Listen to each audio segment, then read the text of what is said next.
Почитувани колеги, почитувана јавност, денеска дискутираме за едно законско решение со кое што треба да се намали данокот на додадена вредност од 18 на 5% со цел да се анулира поскапувањето на струјата, кое што ако направиме една анализа, како што кажаа сите претходни колеги, во изминативе 14-15 месеци имавме едно поскапување од 7,4% и со ова е најновото, што значи дека оваа власт само за година, скоро година и половина, ја има покачено цената на електричната енергија за 20%.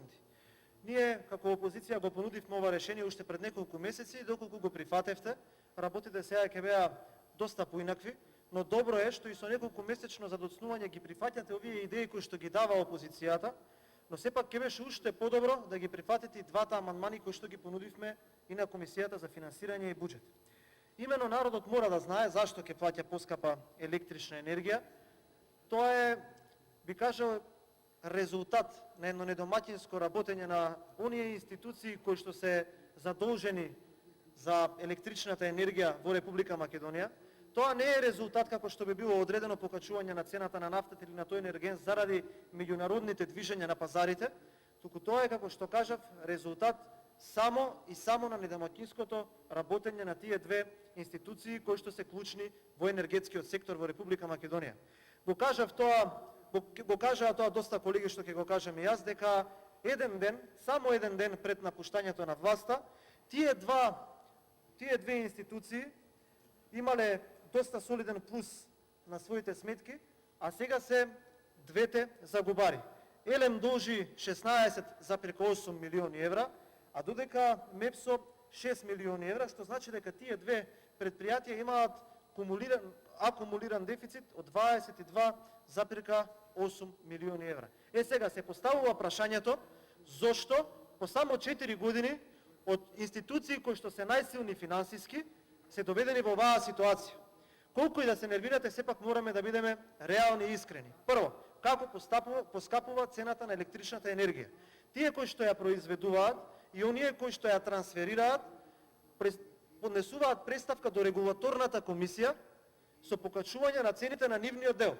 Па можеме да видиме дека овие две компании ги имаат покачено своите делови во крајната цена на потрошувачката цена на електричната енергија за над 100%, за 70% и така натака и така натака. Но зошто е тоа така? Тоа е така заради тоа што ЕЛЕМ и МЕПСО станаа компании кои што треба да ги задоволат апетитите на партијата на власт. Тоа е така заради тоа што синдикалните лидери во овие комбинати, во овие предпријатија фаќаат тендери во предпријатието.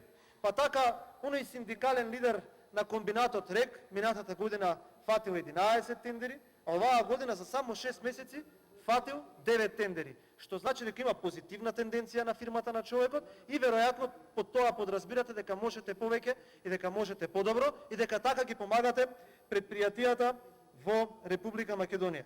Особено она кое што мора да се каже и кое што беше многу популарно во изминатиот период, граѓаните мора да знаат и ние пластично да прикажеме тука, дека доколку Кирацовски не ги вработуваше фризерките, доколку не знам кој таму не ги вработуваше своите најблиски, денеска ние немаше да плаќаме 20% поскапа електрична енергија. Би сакал да потсетам и на уште една работа, тендерот за јавовина, еве уште попластично, 3 месеци пред избори за 13 милиони евра, односно 99 денари по килоджул, додека пред 4 години Кочо Андјушев се фалеше дека е за 44 денари, па тука логично се поставува прашањето зошто има поскапување за 55 денари на нешто кое што вие сте имале можност да го предводите. Кога ќе се вратиме назад, мора да се спомене уште еден ваш фамозен, феноменален успех, како што имате во секоја сфера на општеството, заради тоа што она кое што за народот е неуспех, за вас е фантастичен успех, блескав успех, розев успех, а тоа е дека оваа година овие две предпријатија имаат рекордно најниско производство на електрична енергија од постоењето на тие две компании. Повторувам, овие две компании кои што овој пат ја поскапуваат струјата за 20% за година и половина, имаат најниско производство на електрична енергија од нивното постоење. Што е суштината на амандманите на ВМРО ДПМН? Првата суштина на тие амандмани беше стапката за данокот на ДДВ за електричната енергија од 5% да важи за сите. Да важи и за граѓаните, и за домаќинствата, но да важи и за индустријата. И тука како аргумент го слушнавме она дека индустријата сепак има право на поврат на ДДВ, што е вистина, но тука меѓу нас има и познати стопанственици, луѓе од приватниот бизнис што имаат компании, па слободно ги повикувам да излезат и да кажат дали истиот процент на данокот на додадена вредност немаше да ја зголеми ликвидноста во нивните компании, нешто кое што вашите функционери од власта го споменуваат кога се спремаат антиекономски ковид мерки, дека треба да ја зголемуваме јавната и приватната потрошувачка. Ние не можеме да ја зголемуваме јавната и приватната потрошувачка додека на индустријата ја зголемуваме цената на електрична енергија. Вториот амандман на ВМРО беше дека бараме стапката на додадена вредност да остане 5% и во случај цената на електричната енергија да остане иста или продолжи да расте и во иднина. Зошто го баравме ова? Затоа што во самиот ваш закон кој што го предлагате тука, за една година од сега ДДВ-то од 5 ќе биде 10%, а за уште една година од сега, значи за 2 од сега ќе се врати на стапката на 18%. Вие треба да бидете искрени до крај и да им признаете на македонските граѓани дека за една година ќе плаќаат поскапа електрична енергија само по овој основ, ако не престане тоа недомаќинско работење на компаниите и ако не престанат да генерираат загуби, односно да трошат пари на партиски вработувања, на тендери во РЕК, на искупи и така натака, дека електричната енергија ќе станува све поскапа. Или да бидам попрецизен, овој ваш трик може да трае до локалните или после локалните избори, потоа некој анонимен нели граѓанин да поднесе преставка до Уставниот суд, каде што Уставниот суд ќе процени дека ова е неуставно и ќе ја врати електричната енергија повторно назад на истата цена.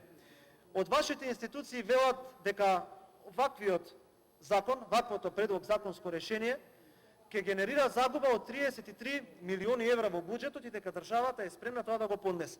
Повторно лага.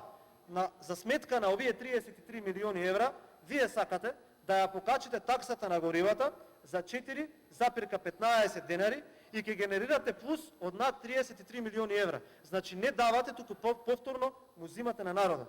Понатаму многу често знаете да ја споменете онаа ефтина тарифа на струјата, во која што кога ја промовиравте, држевте пресконференции пред владата, позади владата, паѓавте у несвес, но на народот му ја преплативте за 20% повеќе од тоа што беше цената кога ја наследивте власт.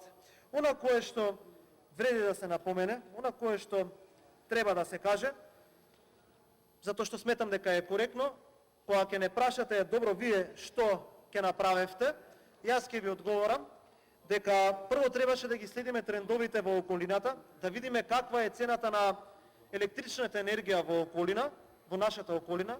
Од тоа производство кое што го имавме, можевме да го приватизираме условно кажано, со што ќе прибавевме над 80 милиони евра од продажба на таа струја, кој што потоа директно во субвенционирање во овие две компании кои што се загубари, немаше да дозволиме да се покачи цената на електричната енергија. Еве тука ја користам оваа можност и да ви кажам решение кое што нема да го послушате нормално заради тоа што сте влезени во комплексот на Луј и заради кое што овој народ ќе го плати од сопствениот джеб и ќе изгубиме месеци пред вие да се свестите дека ние ви кажуваме работи кои што треба да се направат за да се подобри ситуацијата со електричната енергија. Овој пат имате 60% производство на електрична енергија од тоа што ВМРО ДПМН ви го остави од 2017 година. Вчера председателот Христијан Мицковски кажа што ВМРО ДПМН ќе направи. Ајде да ги ревитализираме, ајде да ги модернизираме, оние комбинати во, би рекол, комбинатот РЕК Битола и во РЕК Осоме, да ја покачиме количината на производство на електрична енергија, да произведеме повеќе електрична енергија и на тој начин да ја намалиме цената. И оно што граѓаните треба да го знаат, бидејќи се покачува горивото, бидејќи се покачува електричната енергија, неминовно е да се покачи и водата како суштински енергенс. Тоа само ќе предизвика разгорување на инфлацијата и разгорување на инфлацијата на трошоците. Сиромаштијата ќе се зголемува, цените ќе станат се повисоки, цените во малопродажните производи на онаа потрошувачка кошничка се повисоки, а ние ќе ги плаќаме дефицитите на оние предпријатија од власта кои што користат само за тендери и за партиски вработувања и за партиско богатење. Благодарам.